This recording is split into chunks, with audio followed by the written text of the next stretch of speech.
இந்த கொடிமரத்தின் மூலமாக எந்தெந்த தெய்வங்கள வந்து அந்த தெய்வங்களின் ஆற்றலையும் அருளையும் நாம பெற முடியும். முதல்ல இந்த கொடிமரத்தை எடுத்துக்கிட்டீங்கன்னாக்கா அதனுடைய கீழ்பாகம் பிரம்ம பாகமாகவும், நடுபாகம் விஷ்ணு பாகமாகவும், மேலே ருத்ர பாகமாகவும் 3 பாகங்களாக பிரிக்கப்படுகிறது.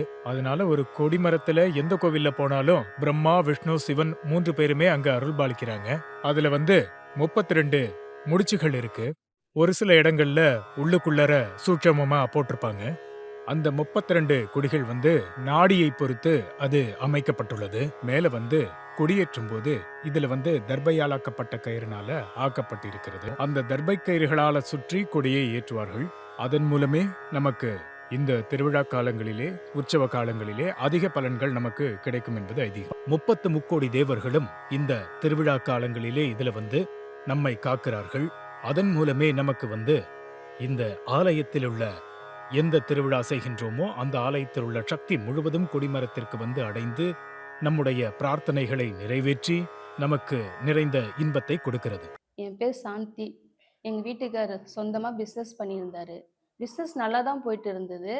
என்ன ஆச்சுன்னு தெரியல, ஆஃபீஸ்லேருந்து திடீர்னு உடம்பு சரியில்லைன்னு வீட்டுக்கு வந்திருந்தாரு. சரி, நானும் சாதாரணமாக நினச்சி ஹாஸ்பிட்டல் கூட்டிகிட்டு போனேன். ஆனால் அவருக்கு ஹாஸ்பிட்டல் போனால் உடம்பு ஃபுல்லாக பிரச்சனை. எழுந்துச்சு நடக்க முடியாத அளவுக்கு படுத்த படுக்கையே ஆயிட்டாரு. என் ஒய்ஃபு தான் ஹாஸ்பிட்டலில் கொண்டு போய் சேர்த்தாங்க. எப்படி பிஸ்னஸை பார்க்க போகிறோங்கிற ஒரு கவலையோடு இருந்தேன். டெய்லியும் ஒரு ஹாஸ்பிட்டலுக்கு கூட்டிகிட்டு போகிறது, மருந்து மாத்திரைன்னு இவர் என்னைக்கு உடம்பு சரியாமல் படுத்த படுக்கை ஆனாரோ அதுலேருந்து வியாபாரத்தையும் கவனிக்க முடியாமல் ரொம்ப நஷ்டத்துக்கு மேலே நஷ்டமாகி என் லைஃபே நரகமாயிடுச்சு. இவர் எப்படியாவது காப்பாற்றிடணும்னு போகாத ஹாஸ்பிட்டல் கிடையாது, வேண்டாத தெய்வம் இல்லை. அப்போ தான் என் அக்கா ஒரு நாள் வீட்டுக்கு வந்திருந்தாங்க. திவ்ய கொடி மரத்தை பற்றியும் அதோடைய சக்தியை பற்றியும் என்கிட்ட சொன்னாங்க. இந்த திவ்ய கொடி மரத்தை உங்கள் வீட்டில் வச்சின்னா உன் பிரச்சனை எல்லாம் தீர்ந்துடும்னு சொன்னாங்க. கடைசி நம்பிக்கையாக திவ்ய கொடி மரத்தை வாங்கி வைக்கலான்ட்டு நானும் என் வீட்டில் திவ்ய கொடி மரத்தை வாங்கி வச்சேன்.